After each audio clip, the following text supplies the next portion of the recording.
He cried about missing GTA 6 because he was arrested for murder. The fact that people are laughing about this online is absolutely disgusting to me. This is a woman's life. It was the 30th of May 2025 in Sherwood Avenue in Oxfordshire. Just after 6 a.m, a call came into police, and the voice on the other end of the line was a 35-year-old called Robert Richards. Even the 911 call just boils my blood. He said he'd done something quite serious. He goes, "You're not going to believe this, and I think I accidentally killed someone. She's not moving." Now the ambulance raced over there and the paramedics started working on 40-year-old mother Rachel Vaughan. Rachel was a lovely lady, incredibly family orientated, but also incredibly vulnerable. She'd do anything to help anyone, and her support worker said she wouldn't harm a fly. Sadly, there was nothing that the emergency services could do, and Rachel passed away. She'd started dating this Robert guy in spring 2025, and the relationship was far from plain sailing. Rachel had always really struggled with her mental health, and Robert really took advantage of this. He was incredibly controlling and abusive, both mentally and physically. Just days before her murder, Rachel had got into an argument with Robert, and she was really scared. She reached out to her friend and she was like, "Do you know what? Robert is really concerning me. I need to get away. Can I come and stay with you for a bit?" And the friend was like, "Of course." But Robert got wind of this and threatened the friend. He left them a voicemail saying, "You better watch your back because I have money. I am not scared of nothing. If you do anything to my girlfriend, you better watch your effing back." Tragically, when Rachel returned home from the friend's house, she had no idea she wouldn't be leaving the building alive. After 11 p.m, he launched the most brutal attack on her. He punched her, kicked her, beat her with a weapon. This was just the most sickeningly brutal murder. She had 64 blunt force trauma injuries, but he wasn't satisfied at even that. He sliced her with a serrated blade and then tried to clean up for 5 hours to cover his tracks. He was really trying to get away with this until eventually I think that he just kind of realized he wasn't going to be able to. Now, people saw him online crying about missing GTA 6 when he was arrested to kind of turn this into a viral meme. But this was Rachel's life. She literally died. Now, despite claiming that it was all an accident and he didn't remember any of it because he blacked out, he did plead guilty and got life with a minimum of 16 years. And I don't know what you guys think, but that just doesn't seem enough to me. He tried to help a child and ended up being charged as a kidnapper inside of a Walmart. In March of 2025, 56-year-old Mahendra Patel walked into a Walmart looking for Tylenol for his elderly mother. He wasn't able to locate the Tylenol, so he saw a woman in a mobility scooter with her 2 children, so he figured he would ask her where it was. As she pointed towards the aisle, her toddler began to slip from her lap. Mahendra instinctively reached out to the child to steady him so that he wouldn't fall. It was a normal moment, no grabbing, no pulling, just helping. Mahendra made his way over to the aisle, found the Tylenol, and when he was walking back, he even showed the lady that he found the Tylenol. Then he went to check out, paid for his items, and headed home, and to him, the interaction was over. But about 30 minutes later, that woman called police that Mahendra tried to kidnap her child. When officers arrived, they didn't think to check CCTV footage or speak to any witnesses. They immediately arrested Mahendra, charged him with kidnapping, battery, and assault, and denied him bond. He was then taken to Cobb County Jail where he would remain for weeks.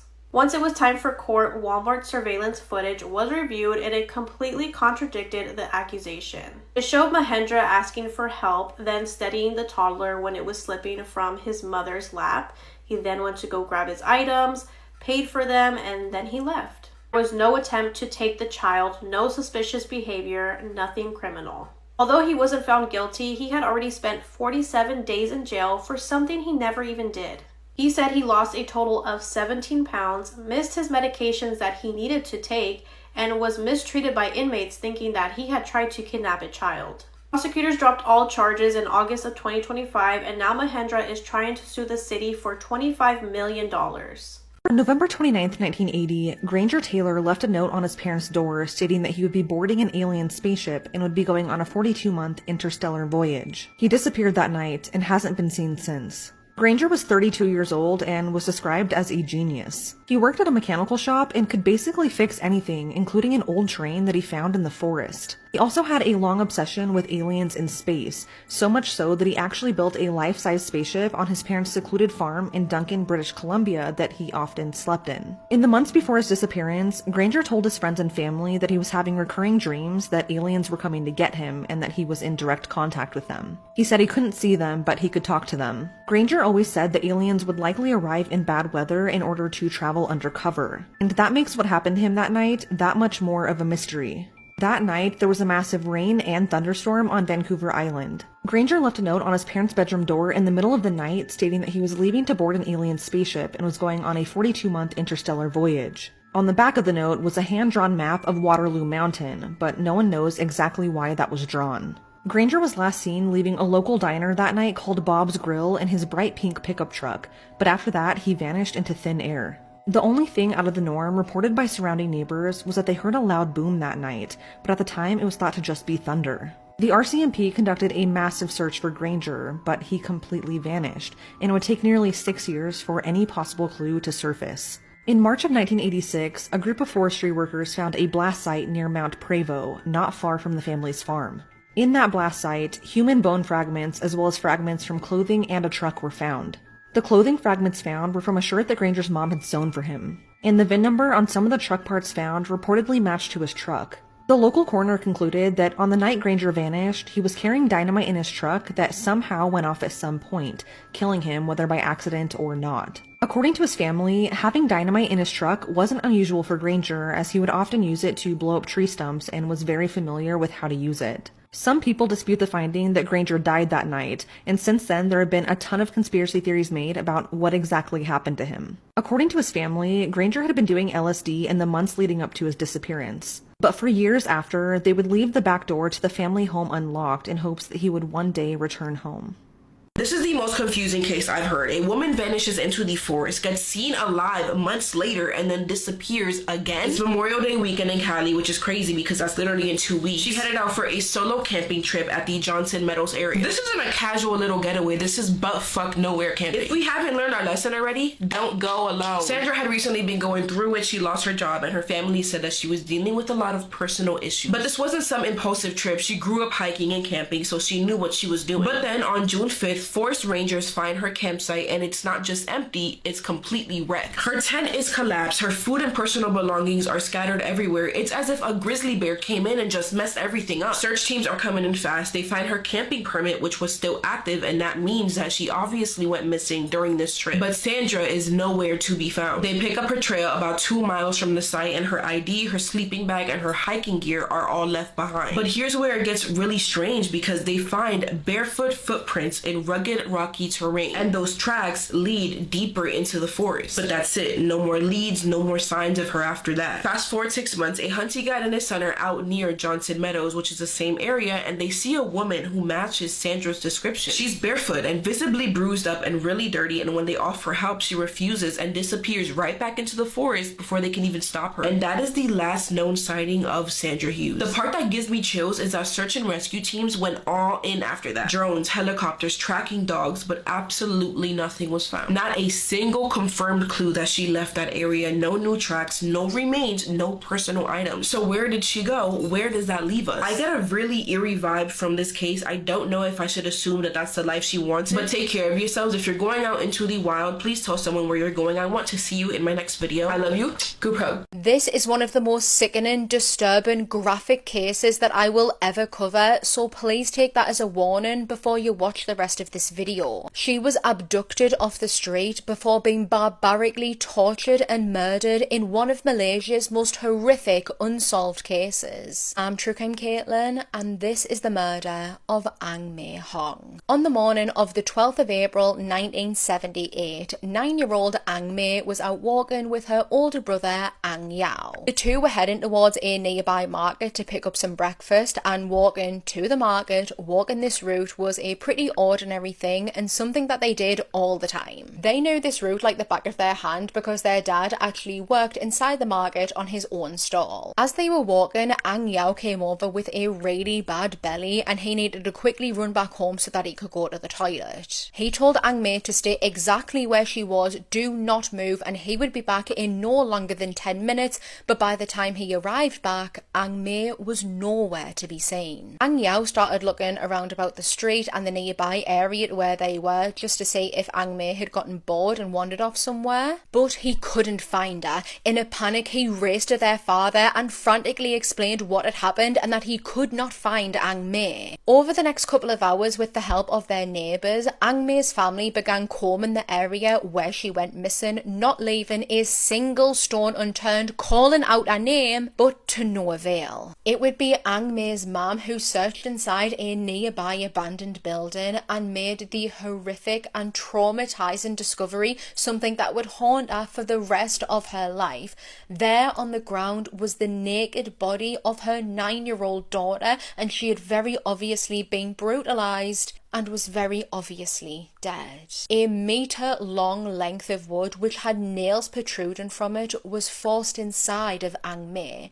The killer had pushed it inside of her with so much force that the nails had punctured her organs and pierced her heart. She was black and blue with bruises. She had been bitten several times across her body, including on her head, torso and private parts. Length of wire was also found wrapped tightly around her neck. The pathologist who conducted Ang Mei's post-mortem determined that she had been SA'd before being strangled to death with the wire. They also estimated that, horrifyingly, at least 6 people were involved with this murder just based off of the bite marks that were left across her body. Detectives were determined to fish out these vicious killers who no doubt would have got the death penalty. However, every avenue that they explored turned up no leads whatsoever. Several arrests were made, including a man who regularly visited Ang Mei's dad's stall inside the market, but he was let go, and the suspects would be ruled out one by one, mostly by comparing their teeth to the impressions that were left on Ang Mei's body. Investigators desperately appealed for anyone to come forward who might have a sliver of information.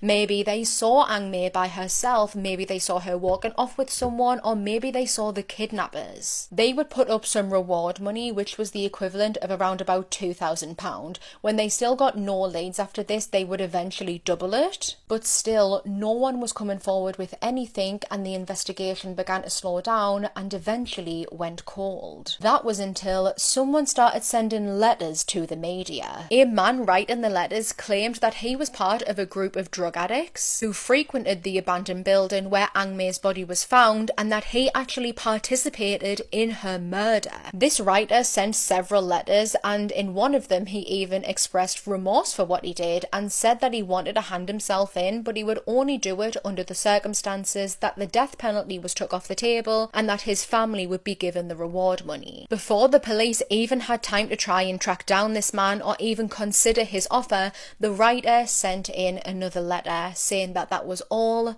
lies. He had apparently only sent in the letters because he was sick that Ang Mei's death was taking over all of the news stations. The writer of these letters has never been tracked down, and so we don't know if that story is true. Was he a drug addict who participated in Ang Mei's murder, wanted to hand himself in, but then got cold feet? Or was it some sick and twisted individual who just wanted to toy with the family at their expense? Was it really someone who was sick of seeing Ang Mei's case blasted all over the news and wrote these letters in order to stop it? But that doesn't make sense to me, because writing these letters would only add fuel to the fire. It would stir more interest in the case. To this day, 38 years later, the haunting murder of Ang Mei Hong is still unsolved. How do you live a double life like that? How do you terrorize an entire city targeting young girls while living a double life as a married churchman? And how did he get caught sooner? Welcome to my series, Serial Killers from Every State, and for Arizona, it's Mark Gudeo, and just a warning, this one is pure chaos. Mark was on parole after serving 13 years for aggravated assault and battery, but to his wife and neighbors, he seemed like the perfect husband. He attended church every Sunday, he smiled at all his neighbors, and he played that good man role perfectly. But within 1 year, he became Arizona's worst serial predator.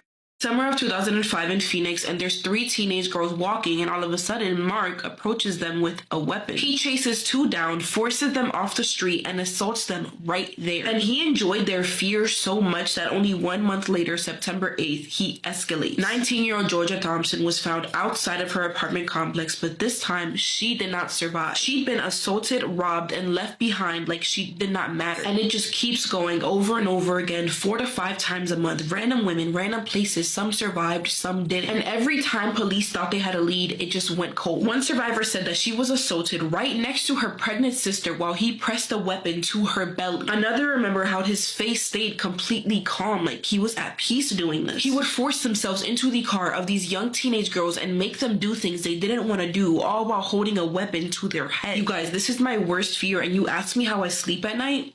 I don't. Police had composite sketches from all of the surviving victims. At this point, there's like 15 girls, but nothing stuck because Mark was back at home smiling at his wife, playing the role of a loving husband. But the breaking point was when he stopped attacking and robbing women and started ending their lives without any hesitation. Tina Washington was leaving the preschool that she worked at when someone saw a man standing over her with a weapon to her head. A few hours later, police found her lying there after Mark took her life. He would assault 2 women at the same time and end both their lives right there, and he would do this consistently. At this point, the entire city is paralyzed with fear. Parents would not let their kids wait at the bus stop. Women did not want to walk anywhere alone. And through it all, Mark kept showing up to work like nothing happened, hugging his wife, and smiling at church. It wasn't until September 2006, an entire year later, that DNA finally caught up to him. When they arrested him, he had the nerve to act shocked, denied everything, said that they had the wrong guy. Even his wife said, "They have an innocent man in prison. This is all a mistake. He shouldn't be in prison for something he didn't do. He's being framed." DNA does not lie. Police connected him to 9 women who lost their lives, 15 assaults, 11 kidnappings, and countless of robberies. He is now sitting in prison with 9 death sentences and over 1,100-year life sentences. But that does not undo the nightmare that he put Phoenix and all the family members in that city through. And I just keep thinking, how do you live a double life like that? How do you go and hug your wife and then go out and destroy another person's life? It is terrifying to think about that evil people can look like any of us. Thank you for being here. If you are still here, I love you guys so much. Every single time you watch, their name and their story are always less forgotten. Remember, these are real people in real lives, so let's have a group hug.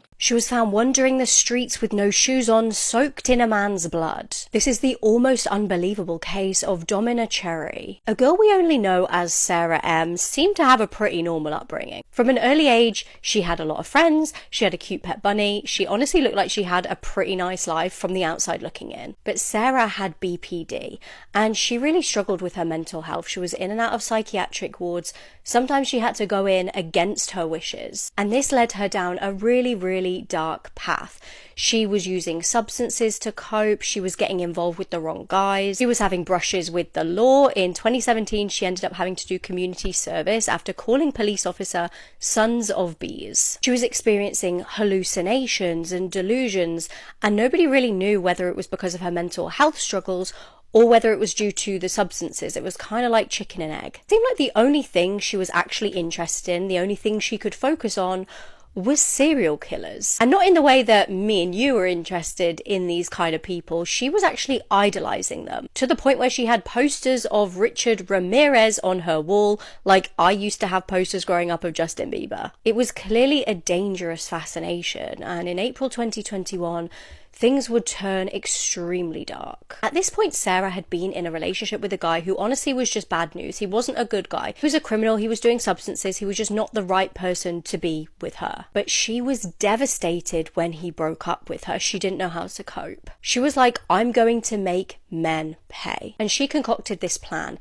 She would make dating app profiles to lure men in, to punish them, and kill them for fun. She wanted to become the most famous serial killer in Germany. Now, she created this online alter ego called Domina Cherry and got excited to lure in her first victim. She even messaged her friend saying, I'm going out now, I want to kill my first one, I'm excited, wish me luck. Now, she'd matched with a guy called Zayed, an unsuspecting 39-year-old. He worked as a security guard, and I think, honestly, he just thought he was gonna hook up with a cute girl. It was definitely giving like one night kind of vibes. They agreed to meat in a local shed. It wasn't giving wine and dine. Now, it's not known whether the friend that Sarah texted wasn't really taking her seriously, whether she thought maybe she was joking, but she did Google what would happen if she failed to report a crime, so she clearly had some inkling. So Zayed picked Sarah up that night and started driving to this so-called shed, but she was like, pull over. And when he did pull over, he glanced over at her and just saw a knife glinting in the light. And before he could even process what the hell this meant, what she was even doing,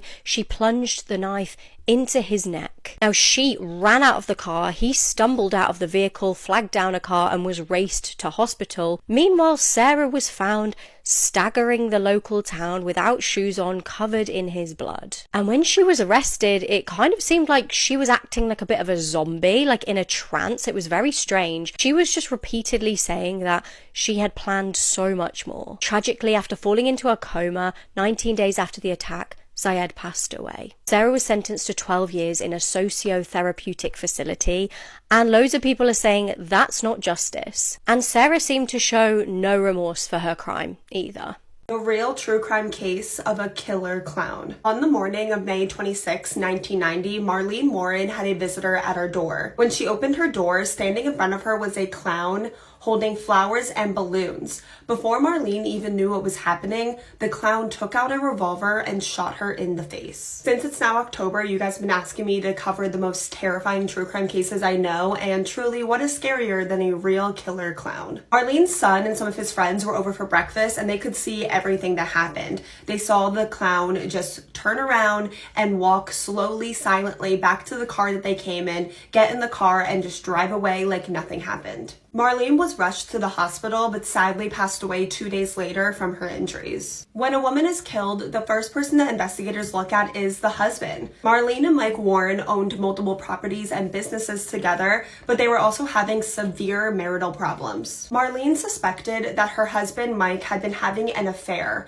and that she was even afraid for her life. She told multiple people before she passed away that if something happened to her, her husband was the one that did it. But her husband had an airtight alibi. It could not have been him that came to her house dressed like a clown and had shot her. Could he have hired someone? And what about the woman that he was having this rumored affair with? That woman was Sheila Keene. Sheila was also married actually to a member of the KKK. And it was pretty well-known knowledge that Sheila and Michael were having an affair, that they were sleeping together, although they always denied it. They claimed that they were just friends. But even Sheila's own neighbors thought that Michael was her husband instead of her actual KKK husband because of how often Michael was over at her house. But just because two people may or may not be having an affair is not enough to charge someone with murder. Well, luckily, the investigators started to gather a lot of convincing evidence. They were able to track down the costume shop where the clown costume had been purchased. The owners of the costume shop said that 2 days before Marlene was killed, a woman with dark brown hair and big brown eyes came after closing to the shop, frantically saying that she needed to get in because she needed to get a clown costume. This would be, typical behavior if it was the day before Halloween, but this was in the middle of spring. And the owners of that costume shop were able to identify Sheila as that woman from a photo lineup. And the same description of the same woman, long brown hair, big brown eyes, was seen at the Publix grocery store right near Marlene's house the day that she passed away, purchasing those flowers and balloons that the clown was holding. 4 days after Marlene was killed, the same car that the clown was seen driving was found abandoned in a parking lot 8 miles away. In the backseat of the car was a Publix grocery store bag, so things are lining up, and inside of the bag were orange wig fibers, likely from the orange clown wig. And that same car had actually been reported stolen. It was from a used car shop. A used car shop that Marlene's husband Michael was the owner of, so things are not looking good. And speaking of Marlene's husband Michael, investigators do not trust this man. They believe that Michael and his mistress Sheila were the ones that killed Marlene, so they start investigating every single aspect of Michael's life. They start investigating his businesses. Remember, him and Marlene owned a lot of businesses together, and they actually found out that Michael had been committing a lot of fraud through his businesses. They actually charged him with 43 3 counts of fraud and racketeering, and he went to prison for 3 years because of this. After his release, him and Sheila both just kind of disappeared. They both left the area and no one knew where they went. And that's all that the investigators had for a really, really long time. This case went unsolved for years and years. Luckily, the investigators could not let this case go. Even independent journalists were unable to let this case go. They demanded that Marlene's case did not go unsolved, and what they were able to find next was shocking. Turns out, 12 years after Marlene was killed, her husband Michael married Sheila in a secret wedding. Now remember, Michael always denied having an affair with Sheila. Sheila, who is the prime suspect in his wife's murder. He married the prime suspect in his wife's murder 12 years later in a secret wedding. It's like super suspicious. It had been years since Marlene had been killed, and investigators and independent journalists were able to work together and finally track down Michael and Sheila. Turns out, after being married in secret for a little bit, the two of them actually moved states together. They opened a restaurant together. Sheila had dyed her hair suspiciously the same color as Marlene's hair, looking like her husband's dead wife, kind of weird. Sheila was also going by a new name, and everyone that knew Sheila and Michael in this new area that went to their restaurant all the time had no idea that the two of them had ever been married before. They did not know that Michael had a dead wife. They knew nothing about any of this. This is when we found out that the investigators were actually holding on to a really, really big piece of evidence. They had DNA that was left in that car that the clown had drove that was abandoned in that parking lot. But DNA testing was not the same in the 90s that it was now. But the investigators kept onto it just in case DNA testing ever got better. So they start retesting all of their old DNA, and that's when they finally linked Sheila's DNA to the DNA that they found in the car. It had been 27 years since Marlene had been killed, and Sheila was finally arrested for murdering her on September 26, 2017. And I bet for those nearly 3 decades, Sheila believed that she had gone away with it. They actually found a photo that was taken years after Marlene was killed of Sheila at a Halloween party, and guess what she dressed up as? She dressed up as a clown. Tell me that's not the sickest, most evil thing you've ever heard of. And I bet in her mind, she thought it was funny, dressing up like a clown for Halloween a few years after killing Marlene while dressed up as a clown. Originally, the prosecution was going for the death penalty in the trial of Sheila Keene, but after the trial was postponed so many times during like the 2020 pandemic, they ended up offering her a plea deal, and sadly she did take the plea deal, and it was if she pled guilty to killing Marlene, that they would only give her 12 years in prison, and she's expected to be released next year in 2025. Apparently, there was never enough evidence to charge Michael Warren in the murder of his wife. As of right now, only Sheila has ever been charged, which really upsets me because I feel like we had enough evidence to charge Sheila. So if we were going to offer her a plea deal, it would have been to incriminate Michael. But definitely let me know your thoughts on that. I doubt I'm not the only person that also believes that Michael is guilty, and this was a conspiracy that he came up with his mistress Sheila to kill his wife. And I bet that that's going to be frustrating for a lot of you that, like me, believe that Michael Warren as of right now has gone away with the murder of his wife. And honestly, Sheila got away with only kind of a slap on the wrist.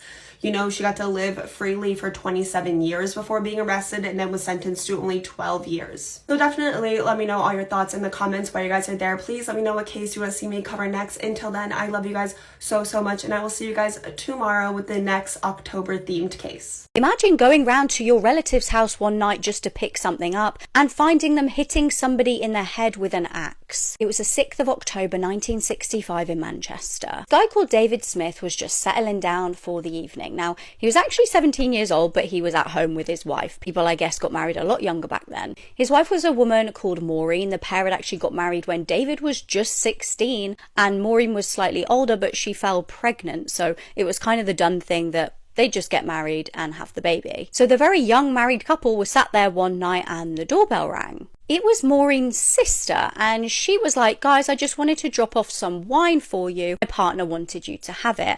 And seeing as it's dark, would you mind just quickly popping me back to my place? David was like, that's a bit strange, but okay, no worries, sure, I'll walk you home. But when he got to his sister-in-law's house, he was invited inside and had no idea his life and everybody else's lives were about to change forever. Because inside that house was his sister-in-law's partner, hitting somebody over the head with an axe. 17-year-old Edward Evans was the victim, and he was a really kind and trusting boy. He'd actually been lured to that house by the couple. Now, David couldn't believe what he was seeing. He was obviously totally stunned, but also absolutely terrified for his own life. One minute he'd been sat there in the kitchen when he heard a crash, and then there was all this screaming and chaos. All of a sudden, he found himself witnessing a murder, and all he could think was, oh my god, I might not get out of this house alive. Edward was being struck again and again and again over the head, in the face. It was absolutely brutal. David knew that he just had to kind of go along with anything here, just so that he could make it out alive. So when the couple eventually were like, can you help us move this body? He didn't want to say no. He helped them, but he was struck by just how casual they were being. They covered Edward's body in a sheet and actually were joking about how he was such a dead weight. David was absolutely horrified by what he'd just seen, but he was so relieved to be let out alive. But when he got home to his wife, it all just kind of suddenly hit him and he just vomited everywhere. He couldn't process what he'd just seen and what he'd had to do. And this was way before days of mobile phones when he could just ring police, so he just sat there with his head in his hands. If he was gonna report this to police, he needed to gain the courage to walk to a local phone box. But he was understandably terrified. He didn't know if these killers were gonna come after him now. So he armed himself with a knife. He was taking absolutely no chances. As the sun came up, he decided, right, I'm going to go to the phone box now.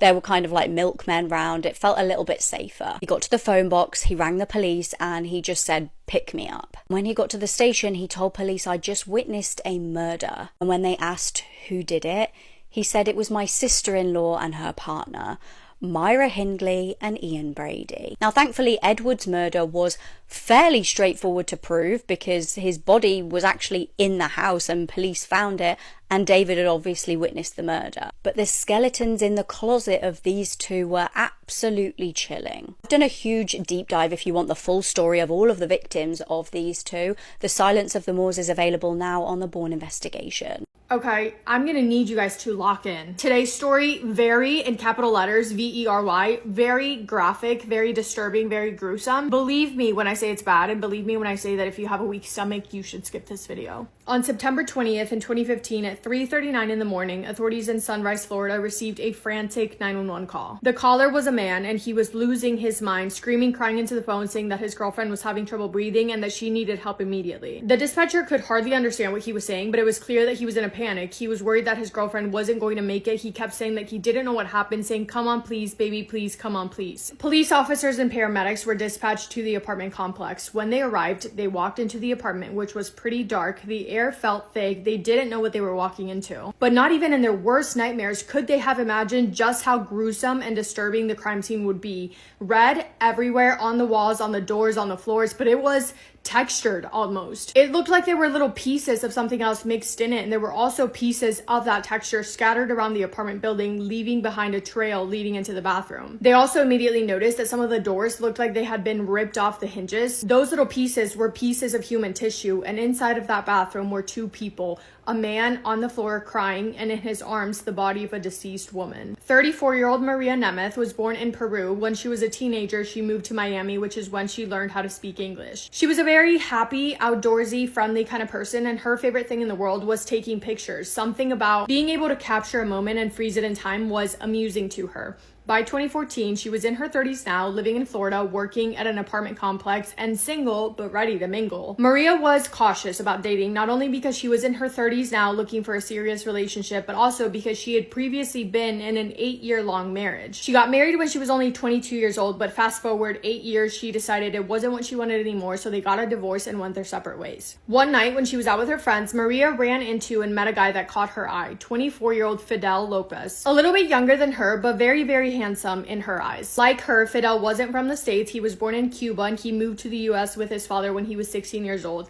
The more the two of them chatted, the more they realized that they had in common. Fidel had also been previously married, now divorced, but the two of them had 2 kids together. He actually still lived with his ex-wife and their 2 kids. So they meet, they're talking, they're vibing, they hit it off, they start dating. Maria then ends up moving in with Fidel, his ex-wife, and their kids. Could literally never be me, but it worked for them somehow. However, obviously that was not the ideal living situation. So about a year into their relationship, Maria and Fidel get their own place. They start renting an apartment in the apartment complex where Maria worked, but only a week after they moved in, that 911 call would be made by Fidel himself. Once officers were inside of the apartment, inside of that bathroom, looking straight at him, who was in tears, completely out of it, sitting on the floor, holding Maria in his arms, they knew as soon as they saw her that it was too late. She was gone.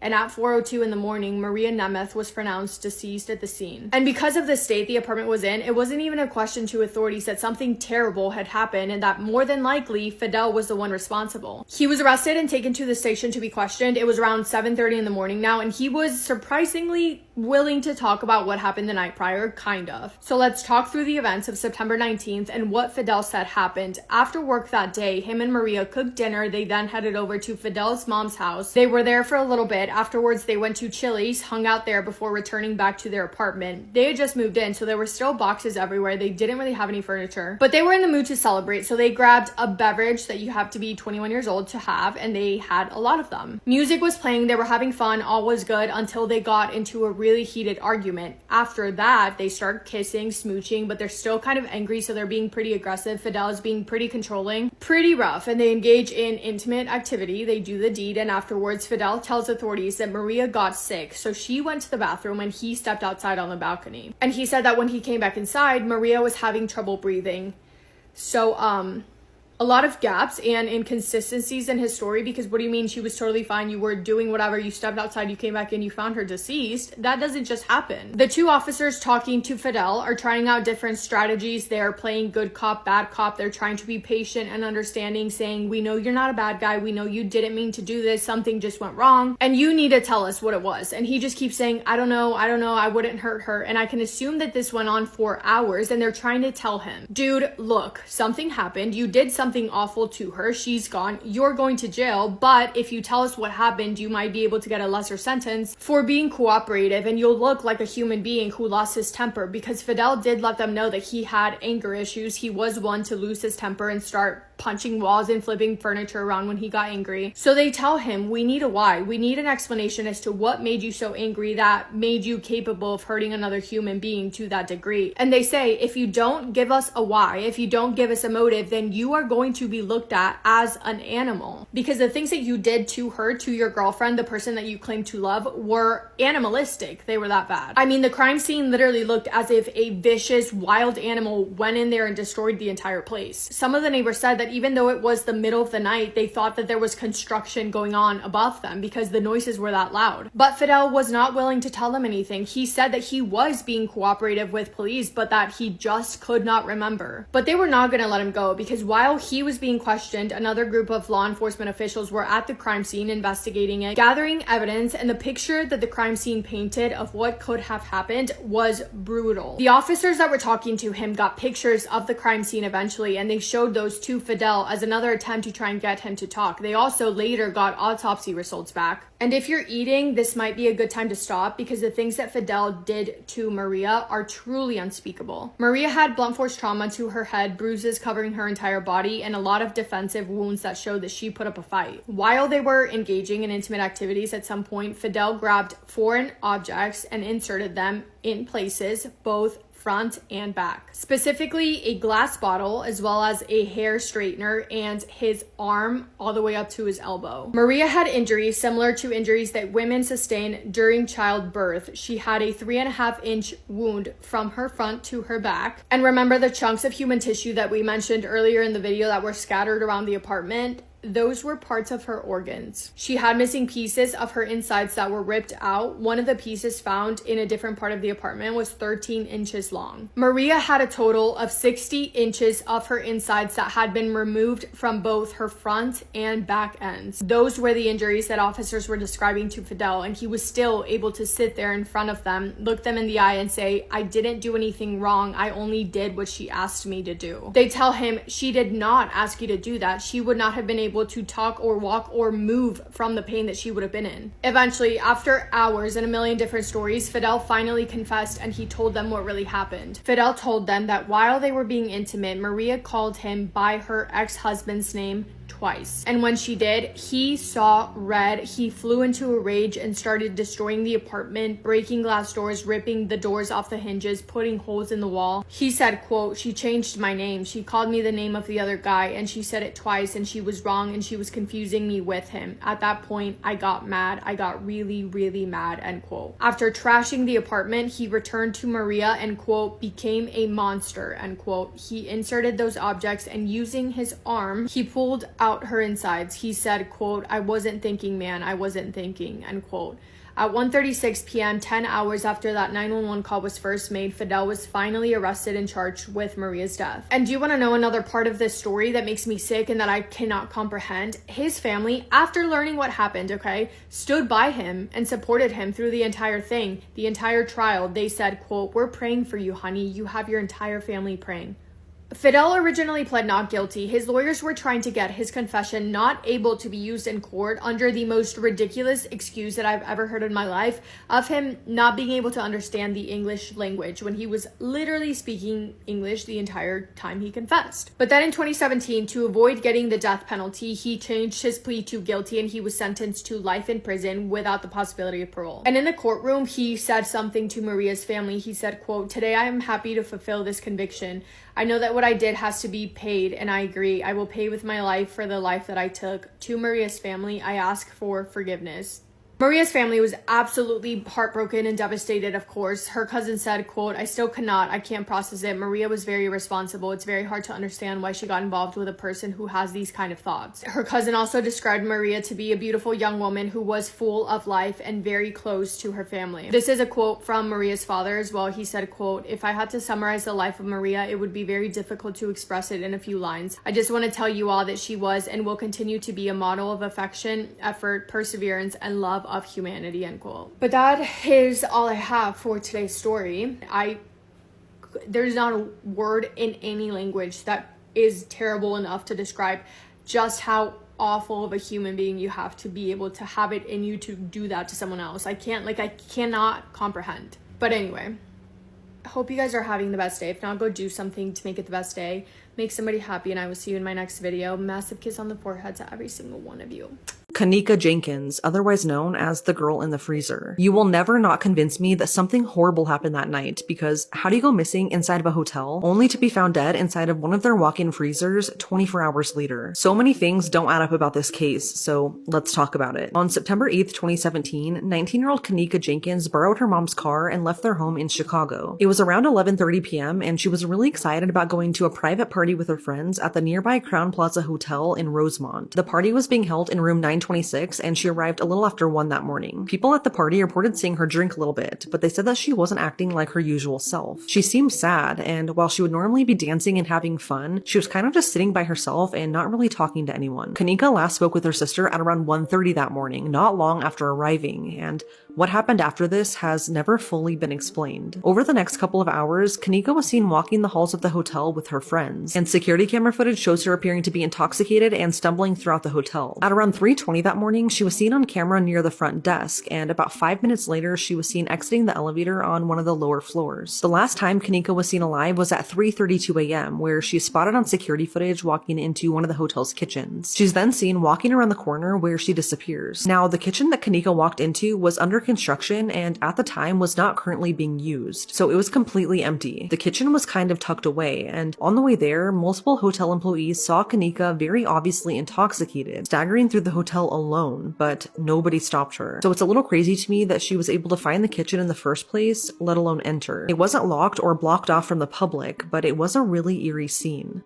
About an hour later, Kanika's friends started calling her mom in Kanika's car saying that they couldn't find her, so they left the party. They reportedly had Kanika's phone as she left it behind in the hotel room. Now, shortly after she disappeared, Kanika's friends started texting each other saying how she was really drunk and now missing. And someone replied back saying that they need to find her and they can't believe that they lost her. Her friends told Kanika's mom that she was last seen leaving the hotel room with a couple of people heading downstairs, and that they stayed behind to collect their belongings. Obviously freaking out, Kanika's mom went to the hotel as fast as she could, getting there around 5:30 a.m. and immediately began searching for her. She asked the hotel management for the security footage from that night, but they refused to give it to her. They said that they couldn't release the footage until she was reported missing to police. So then Kanika's mom tried reporting her missing to the Rosemont Public Safety Department, but they told her that it would be a good idea to wait a few more hours because she will probably just turn up. But that is not what happened, and I can't even imagine the anger that her family must have been feeling at this point. Kanika was officially reported missing at 1 p.m. that day, and although police notified hotel management, literally no one showed any urgency in the matter. After a few hours went by with no one really doing anything about her disappearance, Kanika's mom and sister went back to the hotel and began knocking on as many of the guest doors as they could to try and get any information. And instead of helping them, the employees at the hotel got annoyed and actually called the police on them. It wasn't until 10 p.m., 9 hours after she was reported missing, that police reviewed the security footage and saw Kanika. But it would then take another 2 hours for them to locate her. Authorities found Kanika deceased in the kitchen that was under construction. She was laying face down inside the walk-in freezer.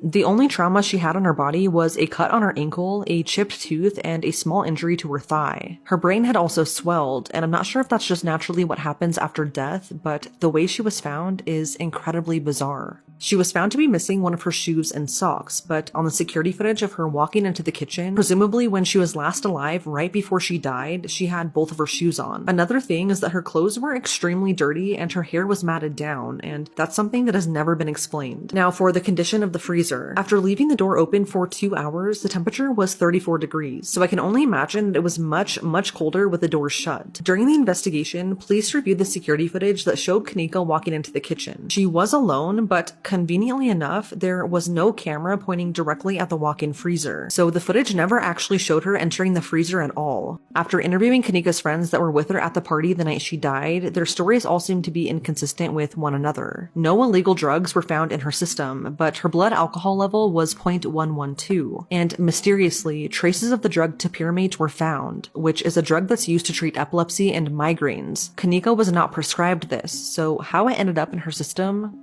no one knows. Even with certain evidence pointing to something sinister having possibly occurred, Kanika's death was ultimately ruled accidental. According to the medical examiner, she died from hypothermia, and the alcohol and drug found in her system was a contributing factor. If taken together, alcohol and topiramate can speed up the effects of hypothermia, and based on the lesions found in her stomach, this is likely what happened. Because of these findings, the Rosemont Police Department said that no foul play is suspected, and unfortunately, Kanika's death was just a tragic accident. They believe that Kanika was overly intoxicated and just so happened to walk into the freezer by herself and possibly passed out and died from the cold, all willingly, and that no one else was involved. But a lot of people, including Kanika's family, don't believe this, and here's why. So first off, the fact that she was found in a kitchen that was under construction and not being used is odd. There were huge plywood doors that had a padlock on them, yet the kitchen wasn't locked or taped off to keep the public from entering. There's a video of the exact path that Kanika would have had to have taken to get to the kitchen, and it's really not that easy to get to if I'm being honest, especially when drunk or drugged. It's so far off the beaten path, and I'm all for exploring new places, but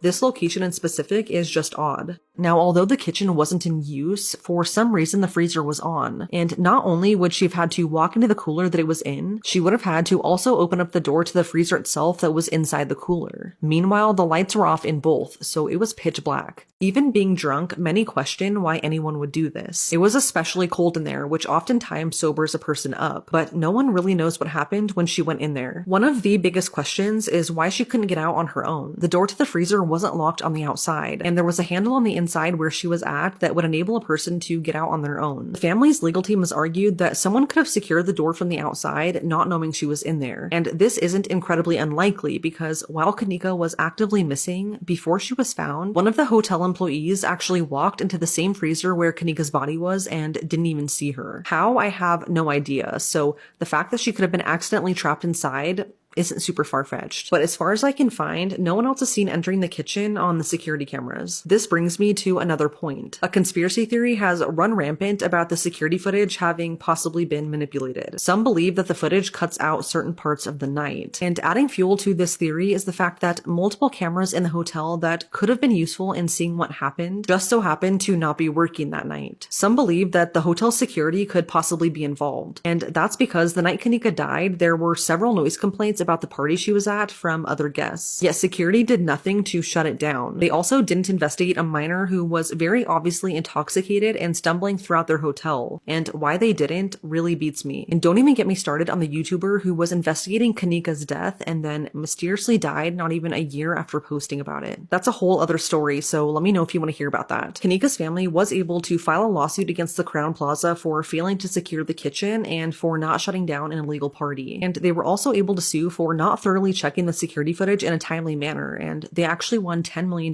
because of it. It's now been 7 years, and whether you believe Kanika was met with foul play or not, I think we can all agree that whatever happened to her that night was sinister, and it should have never happened. The real true crime case behind the movie When a Stranger Calls.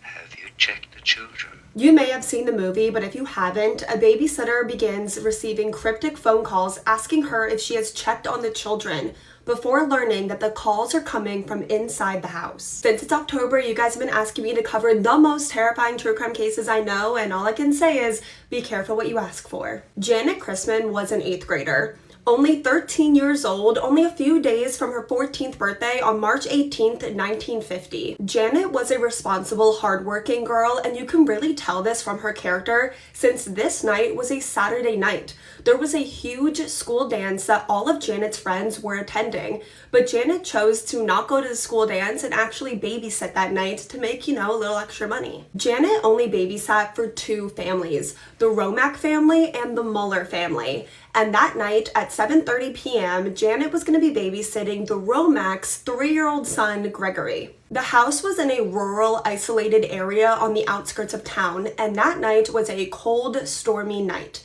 It's the setting straight out of a horror movie. The father that Janet was babysitting for, Ed Romack, told Janet to keep the door locked. Keep the blinds shut, keep the porch light off, and don't open the door for anyone. But if you do open the door, make sure it's someone you know by turning the porch light on first. Ed Romack even put his shotgun by the door and even showed Janet how to use it before leaving with his wife for the night to go have a game night with some of their family friends. At around 10:30, a call came into police. On the other line was a woman frantically screaming for help and for the police to come quick before the call just ended. Unfortunately, the police were not able to trace the call or even find out who was on the other line. And around the exact same time, the couple that Janet was babysitting for actually called the house, just to check in, but Janet did not pick up. The phone was actually busy, and what we know now is that's because Janet was on the other line with the police calling for help. The Romacks returned home around 1:35 in the morning. They saw that the porch light was on and also that the blinds were open, which was odd. And then they noticed that the front door was unlocked. When they entered the home, there was 13-year-old Janet laying on the ground in a pool of her own blood. She had been beaten, strangled, and essayed. They quickly run upstairs to check on their 3-year-old son, and luckily he was okay. It appears that he had actually slept through the entire attack. The police were immediately called, and this was the scene. The front and the back door were both unlocked. A window that was near the back door had been smashed from the outside, but it was smashed with an object that the family said was always kept inside. Janet had been beaten and strangled with objects that the assailant had found from inside the home, and also the shotgun that was left by the front door had not been touched. So this is my personal opinion, just my theory on what I think happened. I do not think that this was a random attack by a burglar who came in and saw Janet.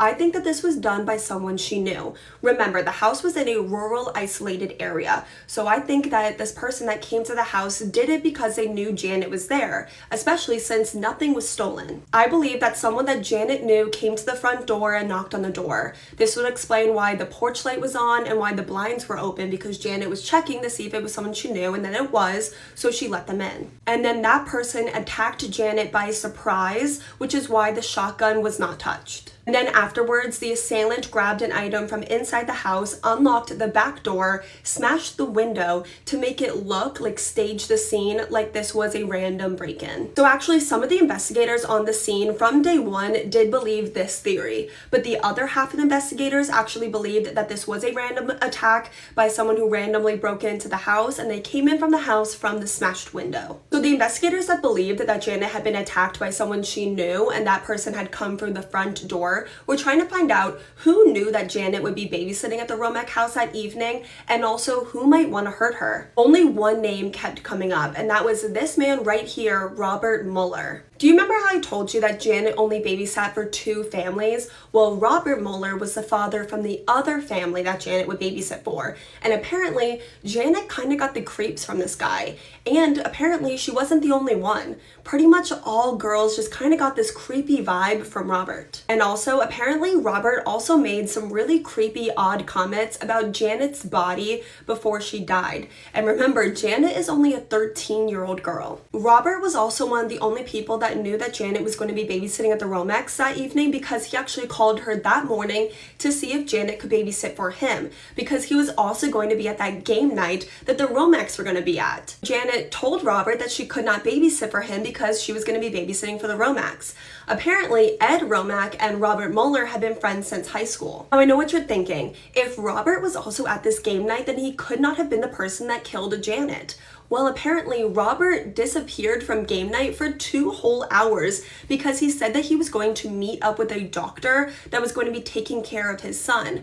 Investigators went and they found this doctor, and the doctor said that he did not meet up with Robert that night. And the suspicious red flags pointing directly at Robert Mueller only continue from there. The morning after the murder, Robert actually asked Ed if he could come over and help him clean up the crime scene that was now his living room. This is weird for a lot of reasons, but especially because it had not yet been released to the public that Janet had been murdered at the Romacks house. The only people that knew about it were the Romacks, the police, and Janet's family. And also, of course, whoever killed her. Robert also told his buddy Ed that he had his own theory about what happened to Janet. He said that it was unlikely that the attacker came in through the window, that the attacker was probably someone that Janet knew and trusted. And the easiest way to get Janet to open the door and let this person in is if the attacker told her that Ed had sent them over to get poker chips. Tell me that does not sound like a confession, because why would someone need poker chips if they were at a game night? Robert Mueller was interrogated for hours and even passed a polygraph test. But remember, this is a polygraph test from 1950, so I don't 100% trust it. I don't even 100% trust polygraphs from 2024. The investigators actually brought their evidence to a judge and a grand jury to see if they had enough evidence to arrest Robert Mueller for killing Janet Christman. But remember, the investigators have 2 theories about what they think possibly happened. So they presented both theories to the grand jury, and the grand jury could not decide what theory they believed more. So Robert Mueller was never charged with killing Janet Christman. He ended up moving to Arizona after this because his reputation was, I guess, tarnished. Everyone in the area believed that he was guilty. Even his friends, the Romacks, believed that he was guilty. He ended up dying in 2006 at the age of 83 years old. I'm really interested to get your guys' theories on this case. I'm sure a lot of you guys are going to believe with my theory and also the main theory that Robert Mueller got away with killing Janet Christman. But if you guys have any other theories, please let me know. You guys are always coming up with things I would never come up with in my head. If you like this video, thank you so much. Please let me know what case you want to see me cover next. Until then, I love you guys so much. If you're doing anything this weekend, please stay safe, and I will see you guys tomorrow with the next video. This is the story of Sheila and Keith Age. 18-year-old Brooklyn Sims and 20-year-old Keith Age are in an on and off again toxic relationship. They met young, they became parents young. Brooklyn works at a Home Depot in Pensacola, and Keith works at a steel mill in Alabama. Keith is known to have an explosive temper. Even though there's no proof of him actually physically abusing Brooklyn, he will destroy things around him. Like he will throw things, he will break windows, he will destroy furniture, and this caused Brooklyn to get a restraining order against him. But despite the legal barrier, the two were still on and off. The weekend before August 11th, 2023, Brooklyn packed up her things and their daughter and spent the weekend at Keith's place. This was a good weekend for them. They were chilling, they were spending time with their daughter, they were looking like a happy family. Monday morning, Brooklyn packed up her things to head back to Pensacola because she had to work. Now, this day, she was texting Keith back, but I guess she wasn't texting him back fast enough or as much as he wanted because he was catching a little attitude. Friday, August 11th, Keith is at work and he get a phone call at around 10:30 a.m. It's urgent care telling him that he has tested positive for gonorrhea, and he instantly sees red. He's thinking Brooklyn has given him an STD. He immediately started calling and texting her, and she was not answering him. He was calling so much that Brooklyn ended up blocking him. He's losing his mind at this point, but he ended up finishing his work day. But instead of going home and cooling off, he went home and got his gun. When he picked up his gun, he hopped straight on Interstate 65 and headed south towards Florida. He then started texting his mother. He said that Brooklyn has done nothing but cost him money and gave him a disease. But Sheila didn't reply like a normal mother would reply. She said, "Tell me when you're close. If you don't kill her, you're a MFing bitch." See, Sheila was Brooklyn's supervisor at Home Depot. Sheila then says, "Don't shoot my MFing car." The two text back for 30 or 40 minutes. Sheila asks Keith, "Are you willing to give up your life and your daughter's life for some bitch?" And then quickly replied to herself and said, "Anyways, give me 10 minutes. I'll give you the address." Sheila then told her son to delete these messages as she waited at the front entrance of the Home Depot for him to pull up. This is Brooklyn, not knowing what's going on and not knowing what's about to happen. Keith walked into the entrance of Home Depot at around 1:20 p.m. He went straight for aisle 52, the aisle that his mother told him Brooklyn was at. He walked straight up to Brooklyn and asked her, "Do you think I'm playing with you?" One of her co-workers, who was near but far, heard him say that and seen the tension, but decided to mind their business.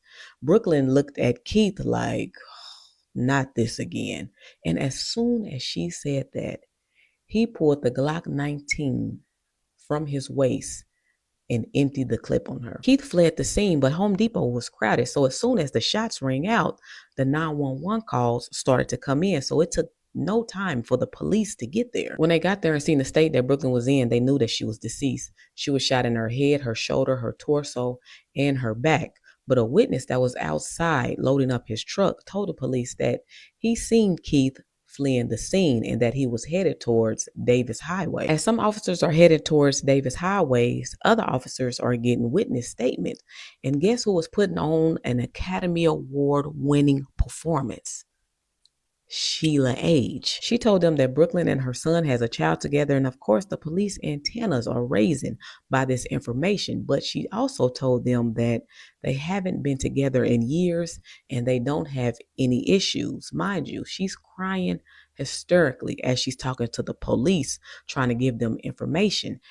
And then she just collapsed. The police called for medical attention and she was carried away to get treated, but her questioning was cut short. Just what she wanted. But at 2 p.m., 911 get a call from Keith Age saying, "I would like to turn myself in. I am at the AMC Theater in Pensacola." When they arrived, Keith told the police to just shoot him. He removed his shirts to show them that he was no longer armed. The police did find his gun along Davis Highway, but when they took him in for questioning, he made a full confession. He even confessed about his temper. He had even said when he was on his way to Home Depot, he had pulled over, contemplating turning around, but he just didn't. The police were about to confiscate Keith's phone, and he said, "Wait a minute. I ain't telling y'all everything. I was texting my mama right before the shooting." And the police was like, "Yo, mama? The same lady that was just boo-hoo crying and passing out in the parking lot?" Yeah. They waited 3 days to question Sheila because they wanted to do an extensive search through Keith's phone. They called her in on August 14th, and of course, she lied. They asked her what was her involvement and what happened on Friday. And she said, "My only involvement was my son texted me and said Brooklyn might have gave him something, but he was going to let it go." Mind you, the police have 32 printed pages of their text messages from 10 a.m. to 12 p.m. After she lied, one of the detectives just started reading the text messages off the paper, and Sheila's face dropped. She immediately started crying, and then she said, "I didn't know he was actually going to go through with it. I didn't even know my son owned a gun. I thought he was just talking shit." Sheila and Keith were both charged with first-degree premeditated murder, and they both pled not guilty. Now, Keith pled not guilty because he's saying that he was mad that He was just in a rage. His trial started just 4 months later on December of 2023, and he took the stand himself trying to convince the jury that, it was not premeditated. He was in a rage. He was mad. He thought that she gave him an STD, but they was not buying that. That was premeditated. He was sentenced to life in prison without the possibility of parole. But Sheila's trial didn't start till 2 years later. And she also took the stand, apologizing to the family, saying that she failed as a grandmother and as a mother. But she was standing by that she didn't think that her son was actually going to harm Brooklyn. But the jury seemed different. She was also sentenced to life in prison without the possibility of parole, and that shocked me a little bit. R.I.P. to Brooklyn. Her mother has her child. This was just a crazy and sad story. The mama, Sheila. Do y'all think she deserved life without the possibility of parole? What y'all think?